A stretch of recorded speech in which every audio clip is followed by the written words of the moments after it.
Today we have the poem The Road Not Taken by Robert Frost. This is a very popular poem. All of Robert Frost's poems are taken from the very early age. You would find it in for very young children, and this textbook is for ninth grade, and it goes all the way to your college for your doctorate, because he is a poet for all age and all times from the because it is so philosophical, so insightful, and for little children, the beauty of language, the lyrical quality, and the very lovely rural imagery. All this makes it a very good choice for children, yet the profound philosophy, the depth of all those lines. I personally feel scared when I take on a Robert Frost poem because it is so introspective. It makes you look into yourself and the world around you. It makes you think about life. So I would say very thought provoking. Now, Robert Frost is one of the most popular literary icons, literary giants of America. He is the quintessential American. He was born in 1874, and so we can say that he was at a crossroads of uh, going into the modernism as well as the end of the 19th century. He is compared to Emily Dickinson because both these poets wrote about very simple, very ordinary things, and yet they they transformed it into the extraordinary. So now this is a poem which you are probably already familiar with, just like stopping by the woods on a snowy evening. The road not taken is also always used for recitations. So let's see. Two roads diverged in a yellow wood, and sorry I could not travel both. And be one traveller long I stood, and looked down one as far as I could, to where it bent in the undergrowth. So here we see the image of the poet is walking, or the protagonist is walking through a woody place, and he reaches a fork, a place where there are two lanes, and the person who is walking is wondering, which lane should I go? And here he says that I'm only one person. He cannot go into two lanes at the same time. So he stands there and looked down one as far as I could. So here you see the dilemma that is appearing before the protagonist. He cannot quickly choose. He is not able to say, yes, I will go on this lane. But rather, he stands there and he is looking down deep. He is trying to gauge what lies on that path. He looks so deep. Here we see the power and also the difficulty of decision making. Here we see the poetic device used is an extended metaphor. We see metaphor as well as symbolism. The two roads or the two paths could be the journey of life itself. It is something likened to life, where one must take a choice. For a child who is studying in the ninth grade, it could be a choice tomorrow of whether in the 11th grade you should take the science stream, or you should go for arts or commerce, or maybe even simpler things like, should you give up playing on social media? Should you concentrate on your studies? What path is to be taken in your daily life, even the little things? Should you listen to the people around you? Should you listen to peer pressure or take the advice of elders? So, all these little decisions come in front of us all the time. And as people grow older, there are bigger life decisions waiting for them. So here we see metaphor and symbolism. Symbolism is a device you definitely have to mention, because we see the ordinary things here mentioned are all telling us about certain bigger different issues. Then imagery. Imagery is definitely a part of all of Frost's poems. Here the wood is yellow, the color yellow signifies autumn, where everything is yellow and orange and those shades. So it is autumn in season, and that visual imagery you can get of the leaves fluttering. It's a very woody path, like a solitary walker. A person is walking, and that that whole ambience is created here. Then and the fact that the person is looking far down shows us that he is not able to make that decision quickly. I would say that he is paralyzed. He is experiencing a paralysis in front of making a decision. Uncertainty, decision making, these are all words that you can use here. Then took the other just as fair and having perhaps the better claim. Now the author says, after looking at one so deeply, wondering if he should take that path, he is in fact taking the other one. And he says it is just as fair, and maybe it has a better claim. Maybe this one is a better choice. And just as each one of us, when we take our decision, we assume that it is definitely the better choice, and that is why we are taking it. Now he gives us the reason, because it was grassy and wanted wear.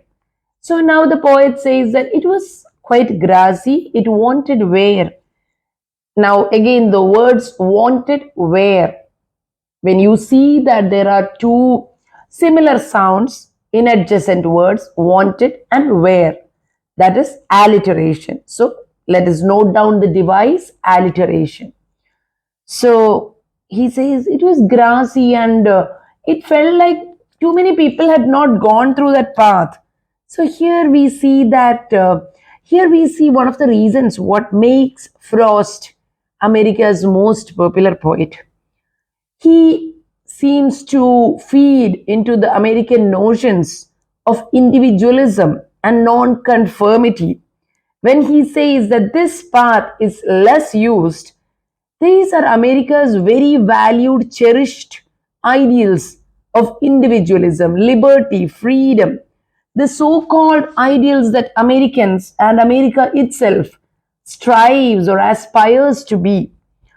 In 1961, John F. Kennedy had Robert Frost for his presidential, when he was coming in as the president for the presidential speech. And there he honored Frost and said that he is our national treasure, he is our national poet, for his poetry embodies the spirit of America, which is liberty and freedom. So there is a general tendency to make Frost out as an extraordinarily positive poet who is full of happy affirmations, full of giving us that feeling that the individual must always win, and giving importance to not walking in the crowd but rather going only through the individual path, and cutting out a path for oneself. And we also know that Frost looked the part. He was from West Hampshire. He was a New Englander. All his works are about rural New England. He was white with his shock of white hair and his extremely white presence. He is described as 6 foot tall, and he was the New England farmer. In every essence, he was the white American. And these were the affirmations that they clung to. He gave a very positive vibe. So, but here at the same time, when one celebrates Robert Frost for these beautiful ideals that he has set forth, we also need to think deeper into his poetry. Lionel Trilling, the critic, described his poems as scary, thrillingly scary parables. He called them horrifying parables because they made us think. He says it was greasy and wanted wear, though as for the passing, there had warned them really about the same. Yet when our poet walks through this path, the path that he chose, he says, yet I feel that they are equally worn out.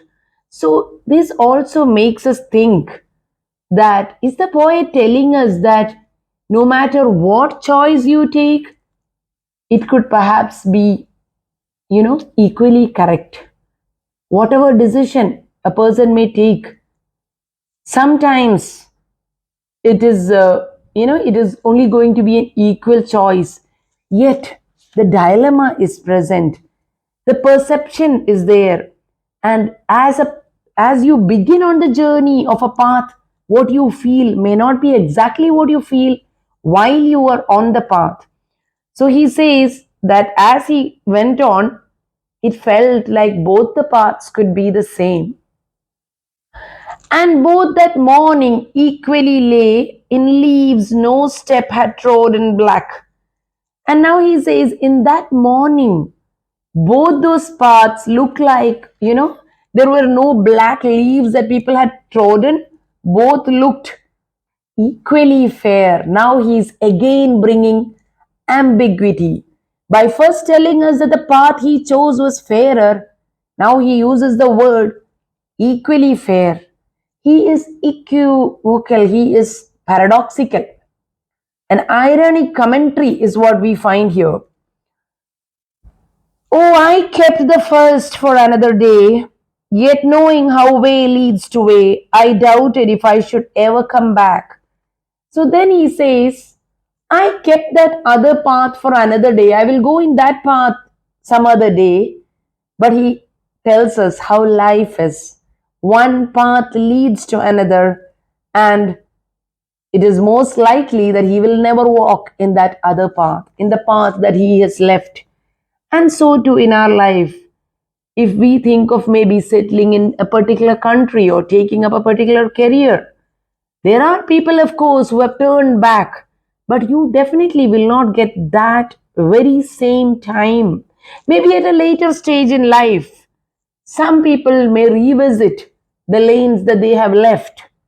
Some, whether it's about relationships, whether it is about the little decisions to study something or work in a particular firm, they may never turn and look at that road. And so he says that I know that life will lead from one path to another, and there is hardly any likelihood of my turning and going back. And I doubt if I should ever come back. So now we see the fallible human nature. That is, that element. Is there an element of regret here? Or if not so strong a word as regret, could we say that there is a little bit of uncertainty or curiosity as to what would the other way have been? I shall be telling this with a sigh, somewhere ages and ages hence. Two roads diverged in a wood, and I took the one less travelled by. And that has made all the difference. So now he is looking into posterity. As he takes this decision, he knows the human condition of later on at certain stage, how you would look back on the path that you took. And he says that I will look back on this path and I will say with a sigh, again, ambiguity. Is that a sigh of contentment? Is it a sigh of happiness? Aha, I have done a good deed. Or is it a sigh of regret? The word sigh has so many meanings. It could be maybe a touch of regret or thoughtfulness. Is he contemplating? But he says, somewhere ages and ages hence, two roads diverged in a wood, and I. He is now recounting this story, Perhaps he is going to tell it to other people or he is going to tell it to himself. He says, two roads diverged, and I took the one less traveled by, and that has made all the difference. So these two lines are what marks Frost's poetry as extremely positive, extremely optimistic, because he says, I took the road less traveled by, and that has made all the difference. And yet again, he makes you think because he himself has told us that they could be equally fair. So, one thing is clear here is that this man, whatever choice he has taken, has stood by it. He has stuck by his choice, and that definitely is a positive element. He has made it work for him. But whether he took the one less traveled by, that is a question mark. Is it rationalization on the part of a man who is recounting his story? Just as that human tendency to look back on our actions and justify it, to rationalize it, and to find reasons as to why the path we took was the correct one. And this is life. There would be so many roads which would perhaps lead. And we see religions and all kind of philosophy telling man that acceptance is part of life. And whichever path a person took, if he were to gracefully accept it and make it right, it would probably work for him. So here, these two lines, which has been like a motto for America, just as the lines, I have miles to go before I sleep, promises to keep, and miles to go before I sleep. It has become a great affirmation. So too, I took the one less traveled by, and that has made all the difference. These two lines are also affirmations. They are like a royal motto for America, but at the same time, it is quite a horrifying parable to, is he rationalizing his actions after he has taken it? Is there a touch of regret? Is there a hint of gray in this white surface? And he says that he is going to say that in the future he is definitely going to hold by his choice, and he's going to say that that is what has made the difference in my life. So you will have to mention the subtle ambiguity and poetry analysis. The beauty of Frost's poems is that it strikes each person differently at the various stages of our life, at our perception, and how we look at life at various periods. So we have symbolism, we have visual imagery, then wanted where is an alliteration. You have to remember all the words, like if you see a Blake, tiger, tiger, burning bright. So the T, T or the R, all these letters, these are all coming in the alliteration. Then what else do we have? The fallible human condition has to be written about. Individualism and non-conformity. These are two themes that you can look into. Now, the title, The Road Not Taken. The very title is ambiguous. It is not the road I traveled, the road I took, the road I picked. No, it's the road not taken, which means he is drawing our attention not to the path that he took, but equally to the path that is not taken.